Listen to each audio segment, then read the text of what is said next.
What's going on, Locked On Grizzlies fans? And Dillon Brooks is one of the most talked about players on this team. All summer long, we heard good things, we heard bad things, we heard everything in between.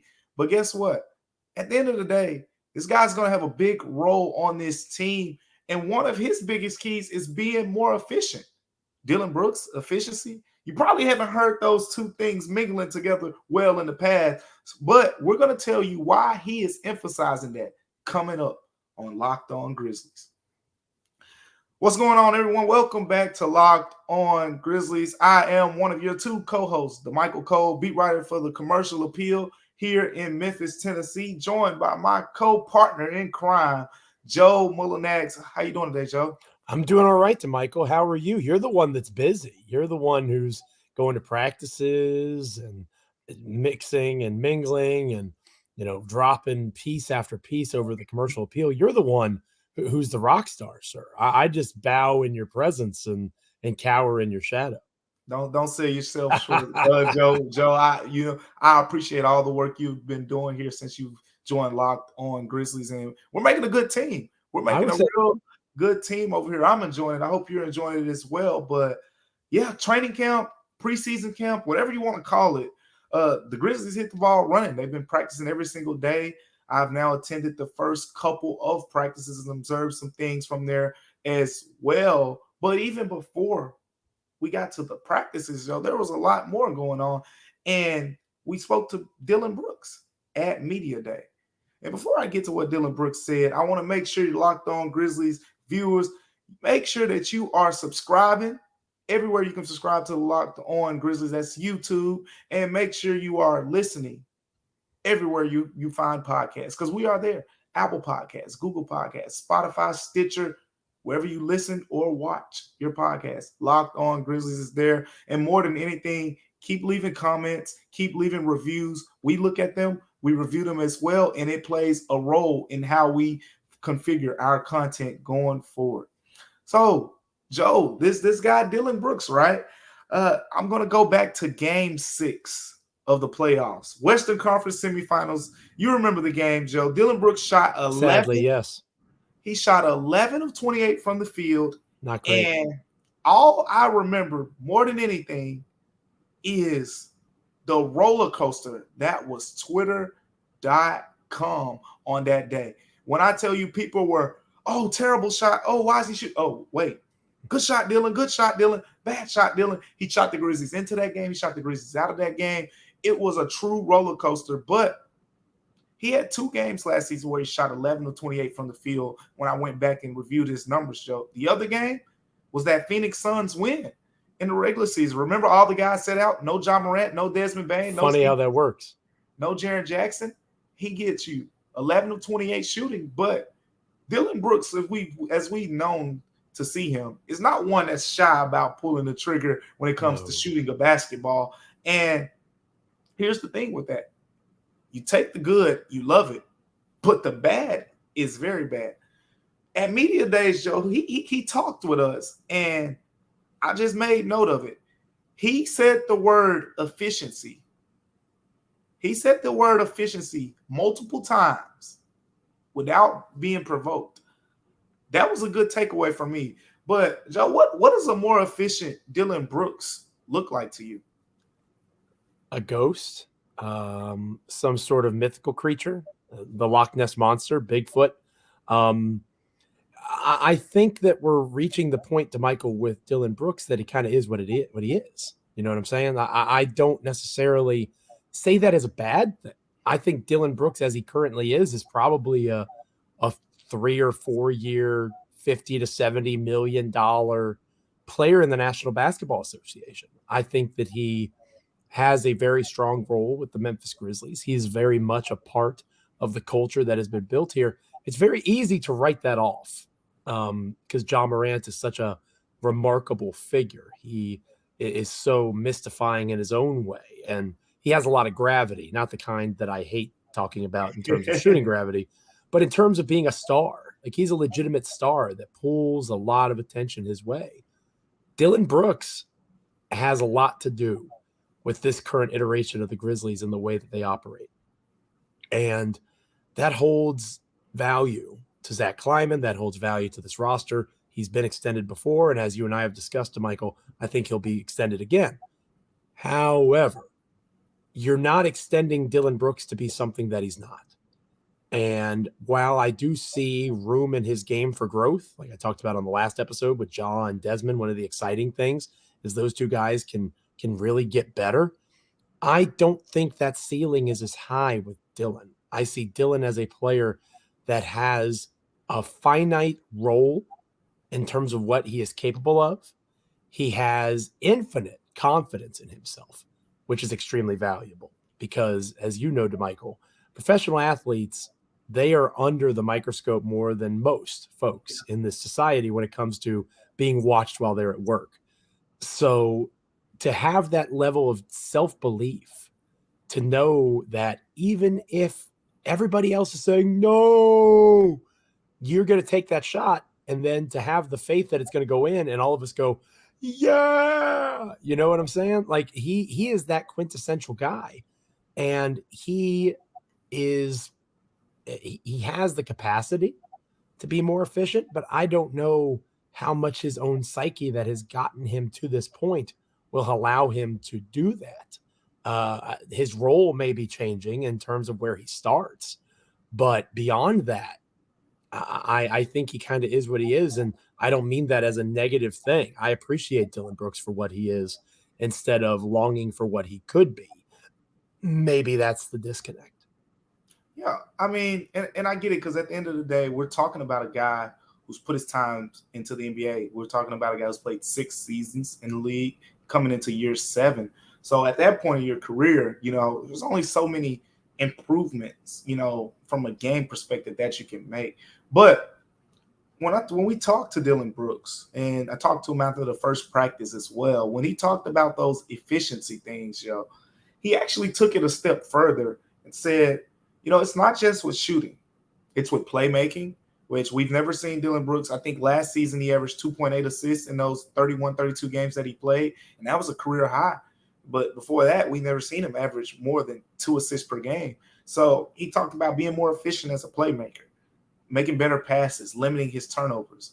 And I could see that. I could see that happening because we've seen him grow as a playmaker, to go from not really having that in his skill set at all to being a much more willing passer. We've seen that development. For me, watching Dillon Brooks play basketball, I just see him as someone who, when it comes time to take the shot, especially if no one else is willing to take the shot, he sure as hell is willing to take the shot.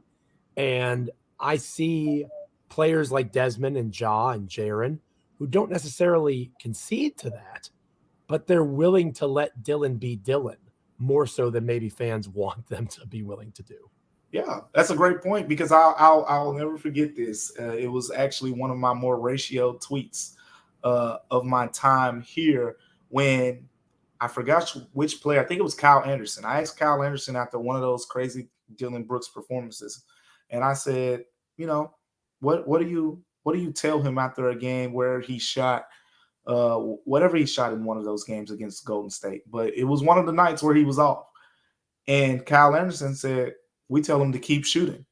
And the fan base didn't like that. They want him to be who he is. Yeah, it's at the end of the day, as a basketball player, confidence is one of, if not the most important things. And Dillon Brooks has plenty of that. So he's elite when it comes to confidence. He's one of the best in the game.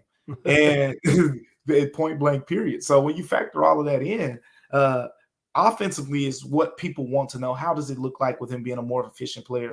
Well, one, he has to get a better understanding of his role. I think that's understanding that, hey, you have to succeed more shots to Desmond Bane. Last year, we saw this guy, Dillon Brooks, take over 16 shots in 27 minutes. Way too many.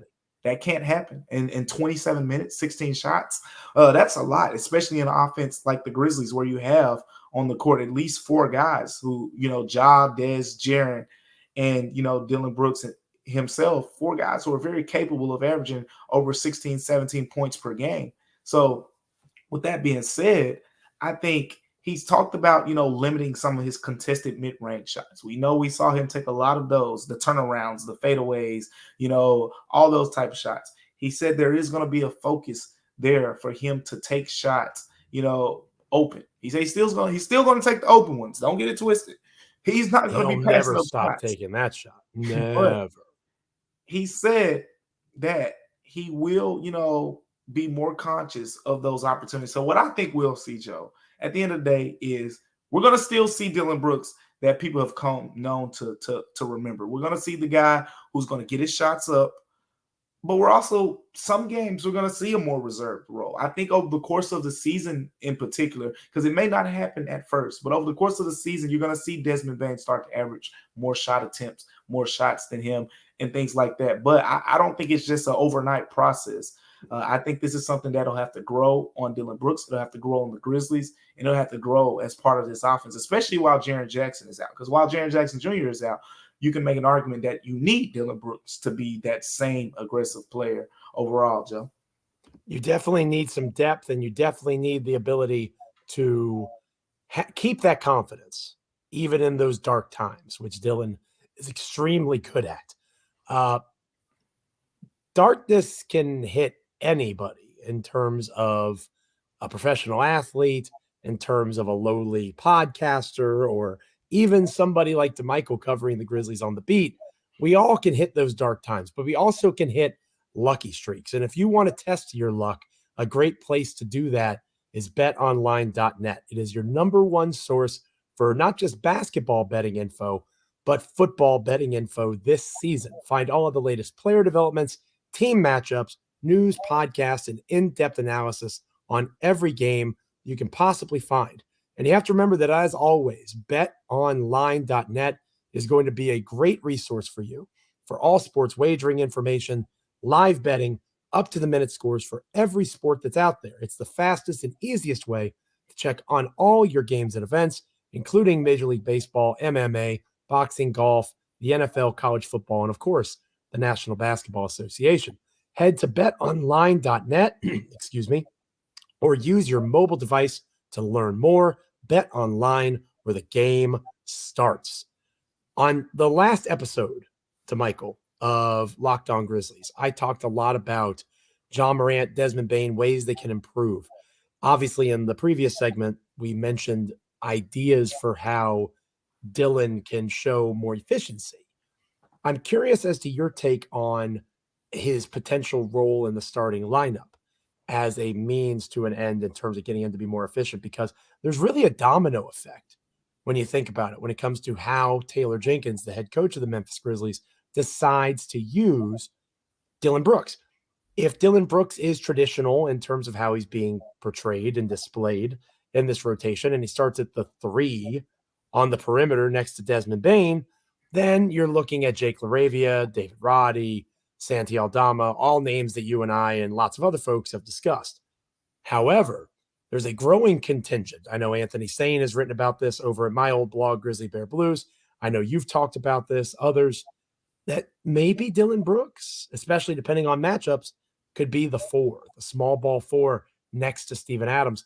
And that opens up a whole new can of worms in terms of Zaire Williams, maybe even a John Conchar, how they all, maybe we're looking at this wrong. Maybe it's a wing that replaces Jaren and not a big. So maybe we're asking the right kind of question, but we're getting there in the wrong way. Maybe it's not Dillon Brooks changing his playing style. Maybe it's Dillon Brooks changing his quote unquote position. Yeah.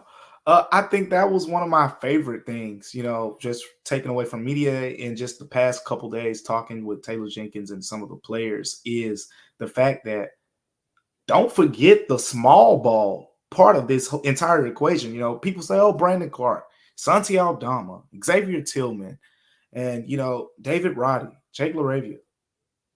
What about Dillon Brooks? What about Zaire? He defended Karl Anthony Towns pretty well in the playoffs. He defended Karl Anthony Towns very well in the playoffs. And here's an indication. I did ask Dillon Brooks. I asked him, would you, because, that I think that's a fair question to ask. Is that something you would be willing to do? Because there are players, cough, cough, Anthony Davis in the past, who, wasn't willing to play the 5 as much as the 4 because of, the reports were saying, the bumps, and he didn't want to deal with, all of that. Steven Adams. Yeah. But Dillon Brooks is one of those guys where he's a dog. You could talk about all the stuff on offense. When it comes to defense, dude gets after it. He's aggressive. He's mean. He's nasty. He's a villain. Competitive. Yeah, he's a competitor. He's a dog on that end of the court. So this is how I look at it in the simplest form, Joe. This is the simplest way to look at it. I think this could work if Dillon Brooks, in this case scenario, we're speaking of Dillon Brooks being your 4, which would move either John Conchar or Zaire Williams to the starting lineup potentially. I think that guy would be Zaire Williams based on what we've seen this summer, based on what the players, coaches are saying. I think Zaire Williams would be your starting 3 in that situation. Brooks moves to your 4. So let's start with the offensive side. I think on offense, this works seamlessly. Why? I asked Dillon Brooks yesterday about this too. I said, is there a difference, from playing the 2, playing the 3, playing the 4 in this offense pretty much? He gave the answer what I pretty much thought, but he kind of confirmed it. And he said, no, there isn't. The 2, the 3, really 1 through 4 is very interchangeable in this Grizzlies offense. And that's why you saw them able to insert different guys in different spots. And the scheme they kept winning because it's not like some schemes where the 4, is playing a completely different role than the 2 and the 3. It's very interchangeable. So him playing that role, there wouldn't be a big difference. Offensively, that not much would change. Defensively is where, more of the change would occur. And here's the thing. We talk about matchups, right? If you look around the Western Conference, look at the top Western Conference teams you're probably going to go against. Right. If you're playing the Denver Nuggets, you're probably going to have Michael Porter Jr., Aaron Gordon. Aaron Gordon is going to be your 4. Aaron Gordon, big, strong guy, but I don't think he's someone who you necessarily see as overpowering. 6'8", 6'9". Yeah. He's not a massive in terms Very of massive guy in terms of height. Exactly. Comparable in size to Dillon Brooks. Then let's keep it going. What about the Phoenix Suns? Well, Jay Crowder's out of there because what the people are saying is Cam Johnson took his starting spot. So if you look at Cam Johnson, 6'9", but he's a wing. He is a wing, that's going to likely be playing the 4 spot. Dillon Brooks can defend him without a problem. Look at the Clippers. Mikal Bridges is probably interchangeable too. Those 2 guys are almost the exact same. Very interchangeable. Yeah, they're just long wings that are playing the small ball 4 role. And then you keep going down the list. The Clippers, they've kind of been the team that's dominated this whole wings thing. Nicholas Batum, Marcus Morris, all those guys are very interchangeable and guys that Dillon Brooks would have no problem guarding. In fact, he'd probably still guard Kawhi Leonard or Paul George in those matchups because you can put Zaire Williams on one of those guys since they're going to be mostly spotting up. So if you look at the top Western Conference teams, for the most part, now when you play the Timberwolves, Cat will be at the 4, and it worked well for a quarter. We'll see how that works over time.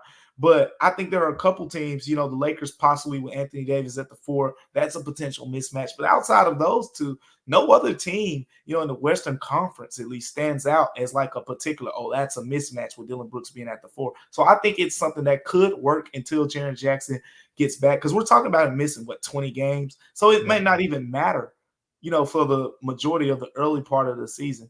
And, Joe, I think it can work. What do you think? And those first 20 games aren't really menacing. Right. It's not like it's a murderer's row, to use a Yankees shout out with Aaron Judge hitting his 61st home run. It's not like murderer's row is lining up and making life miserable for the Grizzlies in the early stages of the season.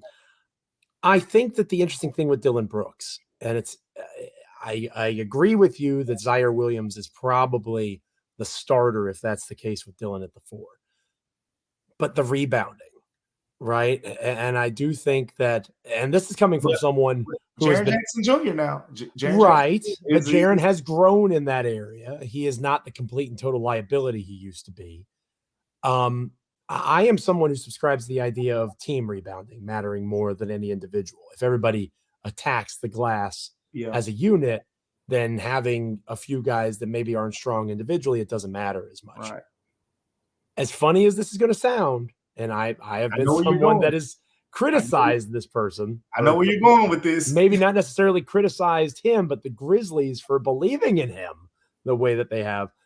John Conchar isn't a terrible choice if you decide to go Dillon at the 4. And Conchar is a better rebounder than not just Dillon, but Jaren Jackson Jr. Yeah. So I think what I like about this idea, Damichael, is it creates opportunity for malleability. That's what I talked about on the episode before this one. The idea of being versatile, right? To me, the Grizzlies offense is too predictable at times. How do you get to a place where you're able to diversify what you bring to the table in terms of scheme? Dillon Brooks at the 4 would be a different look that would not only enable you to breed that interesting diversity of scheme, it would necessitate it. Because now you're doing something that you've never done before. Even though Jaren Jackson Jr. is essentially a big wing, he's a much bigger wing than Dillon Brooks. So it makes you think about angles, the way that you set screens, how you attack the basket. If Dillon Brooks is your 4, maybe instead of worrying so much about the 4 setting the screen, maybe you have, you pull some Golden State and you have Ja Morant set some screens and you have him pop out on shot attempts. But instead of Steph stepping behind the 3-point line, maybe you have him cut to the basket, like in terms of some pick and roll kind of work. There's lots of different tweaks that can come to an offense doing things in that way. And I think that's what really interests me with Dillon potentially playing the 4. When we come back, ladies and gentlemen, we will continue our conversation, having a great time focusing on Dillon Brooks, the domino maker, the domino player to me. He's the one that once you figure out what Dillon Brooks does, the rest of the pieces fall into place. We'll talk about that next on Locked On Grizzlies. Damichael, we're finishing up here, and Dillon Brooks has been the focus of this episode because he is so important, interchangeable in terms of what he does as both a 3 and a 4, where he fits directly impacts how the rest of the rotation plays out. But I know that you've been at practice, and I know that you've seen some other things, not just Dillon-centric, but in terms of the way that the team is kind of setting up shop heading into their first full week of camp. What are some other takeaways that you've kind of seen from practice, maybe Dillon related, and then even more Grizz macro view, so to speak? Yeah, there are a lot, right? I mean, we can start with pretty much any player. I think there's a laser focus with this squad. They still have that young, youthfulness, energetic side to them, but there's a sense that they're these, the Danny Greens, of the world coming to this locker room, kind of shifts, some of that just a little bit. Then there's the, Ja Morant, talking with him yesterday, said, what's next for you? All NBA player, all-star starter, max contract. What's next? He said one word: championship. That's the goal. There's no, last season, you remember he was saying, oh, I want to be an all-star. Oh, I want to do this. I want to do that. There's all that's been accomplished now. It's championship. That's the focus here. And, just talking to some of these guys, one thing I picked up on, we talk about the chemistry of this squad last year a lot. The chemistry was a big, talking point throughout the season. They played a lot of pickup ball this summer. Ja Morant, Desmond Bane, Zaire Williams, the rookies. Just hearing some of the stories that come out of those games, it was pretty fun. Vince Williams basically said, look, Desmond Bane was giving those guys the business in those pickups. I love to hear that. And I'm already expecting a bigger year from Desmond Bane, but that kind of adds to it, that he's going to be a very impactful player. But you talked about John Conchar, right? It's a guy that's going to have a bigger role this year. This is a guy who we just saw go from not being a part of the rotation regularly to signing an extension and getting an endorsement deal. Yeah. An endorsement deal with Nike. Getting an endorsement deal? We're talking about a Nike athlete here. Nike doesn't sign scrubs. Is he still allowed to have his Jitty brand? I know that's extremely important to dozens of people that are listening to this. That was messed up. I'm sorry, John Conchar. That's a him and Nike. Jitty brand, I think, will live on. But the Nike. It's not like I have a brand. What am I talking about? No one's buying Mullies. There's no one with a Mully hoodie out there. It's not happening. It has a nice kick to it, though, Joe. The Mullies. I think it has a nice kick to it. But with John Conchar, you mentioned the rebounding. Here's something that stood out to me, Joe, and this is something that you've criticized for a while. So check it out. It's fair. Listen in closely. So we're talking with John Conchar at Media Days, and he's talking about his three-point shooting. He brought it up himself. He only took 1.8 3-point attempts per game. Mm-hmm. Joe, if you've been listening to him, Locked On Grizzlies viewers, even before he joined this show, he was a long time speaking about, John Conchar's shooting. There isn't a lot of volume there. And there is a lot of credibility to that. He has not shot, a lot of volume on his three-pointers, but his usage rate was literally lower than Steven Adams. That's another fact. That is a fact. So with that being said, he mentioned it himself, getting up more three-pointers. You add that into the rebounding perspective. He's already one of the more trusted defenders on the team by Taylor Jenkins. I think you have a solid rotational player here. And if he shoots the ball, he doesn't have to shoot 41%, I think, if he's shooting 3 attempts per game. 38%. If he's shooting 38% on three-point attempts per game, that's a different look for this Grizzlies bench, because now you're talking about Tyus Jones being flanked by a really good shooter, an emerging, shot creator in Zaire Williams, one of the best energizing bigs off the bench in Brandon Clark, and one of those rookies you'll throw into that 4th spot, either a knockdown shooter in Jake LaRavia or energy guy who's very switchable and interchangeable in David Roddy, or probably even Xavier Tillman. But at the end of the day, the growth of John Conchar, I think, completely shifts this bench. And if he shoots the 3-ball well, we're talking about the Grizzlies still sustaining their bench numbers from last season, where they were a top 5, top 10 bench around the NBA. Somebody has to score the ball, right? No offense to Zaire Williams. He can't do it by himself. Somebody's going to have to score. We've seen Tyus Jones. Tyus Jones is capable in spurts. I think it's fair to say that's not really his game. What makes him elite as probably the best backup point guard in the NBA is his ability to create offense for others while not turning over possessions. That has always been extremely valuable to me, and I'm glad Tyus Jones stuck around for that reason. I just thought he would want to go be a starter somewhere. It's great that he's still here, but he's not the guy that's going to go out and be the microwave scorer. I think you need someone to do it, and John Conchar fits that bill if he increases his volume. Listen, John Conchar, and I've said this multiple times, he is the ultimate heat check for this front office. Ja Morant arrived to Memphis the same night that John Conchar did, right? He was the forgotten guy in that draft class as a two-way contract. Brandon Clark too. Right. Yeah. Brandon Clark, I was at a watch party in Memphis that night, losing my mind because Brandon Clark was the 4th guy on my draft board. I had Zion Williamson, I had Ja Morant, I had RJ Barrett, Brandon Clark was 4. So the fact that he fell that far and the Grizzlies got him, I was ecstatic.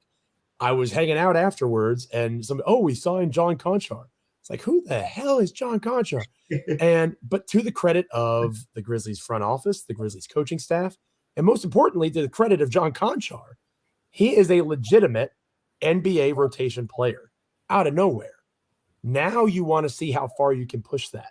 They've earned the opportunity in my eyes to say, look at all that John Conchar has done, and we can make him even better. He can make himself even better in a larger workload.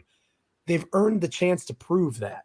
I have my doubts, but people are going to have doubts about everything. And they are on a heater, to say the least, in terms of developing players. So if Conchar can do exactly what you just said, that's massive for Memphis, because it allows for them to have someone else that can put the ball in the bucket when Desmond Bane or Ja Morant is not on the floor. Because in terms of efficiency, you can't necessarily count on Dillon Brooks, as we've been talking about. Yeah, and again, with John Conchar, they're not going to need him to do too much. At the end of the day, again, talking with Taylor Jenkins yesterday, he was talking about, these guys like Zaire Williams. I asked him, what is the more off the ball, from off the ball to being more on the ball, which Zaire Williams has talked a lot about this summer. Is quite frankly something he desires to do in the NBA. And he's getting that granted this season. The Grizzlies have said they're going to move him more on the ball. And when I asked Taylor Jenkins, what does that look like for Zaire? And he talked about how, his usage rate will go up. He'll be more in, the second side actions and things like that. And with that being the case, I think you won't need John Conchar to do too much, because you're going to have, a higher usage Zaire Williams off the bench. And then you're going to have Brandon Clark. So you're basically going to need him to shoot. offensive rebound, cut to the basket, make some good, smart plays, and just be in the right place at the right time. Yeah. I think that is something he's very capable of doing. It's not like you're asking him to step back, take sidestep James Harden type 3-pointers or anything. Right. Shot clock running down. You still have Tyus Jones, who is a madly efficient player. He's going to lead the league. Breaking news. He's probably going to lead the league in assist to turnover ratio again this season. So prepare yourself for that. But I think at the end of the day, Joe, John Konchar is a huge, huge piece to the success of this bench, at least for right now. Once upon a time, with the way things are trending, we haven't talked about Danny Green much, so we will have to get into that later on. But there will come a point of time where we may have to have a John Konchar, Danny Green conversation, but that's way down the road. But right now, I think he's going to be a very important piece to how this team starts the season. And he's going to be directly connected to whatever decision happens with Dillon Brooks in terms of his position. So a good piece to keep an eye on as these rotations get fleshed out. Tomorrow's show, Damichael will be flying solo, and he will be having the chance to talk more about news and notes that he hears around the league. All sorts of great stuff from Damichael. Make sure you're checking out Locked On Grizzlies, continuing to make it your first listen every day as Damichael goes solo heading into the weekend. And thank you so much for making Locked On Grizzlies your first listen every day. Now go make your second listen Locked On Fantasy Basketball. Josh Lloyd, he's fantastic. I've been on his show before. He gives great advice as part of the #1 daily fantasy basketball show on the planet. It is free and available wherever you get your podcast. For Damichael Cole, my wonderful co-host, does a great job over the commercial appeal. I'm Joe Mullinax. Until next time, stay locked in, Grizzlies fans. This is Locked On Grizzlies.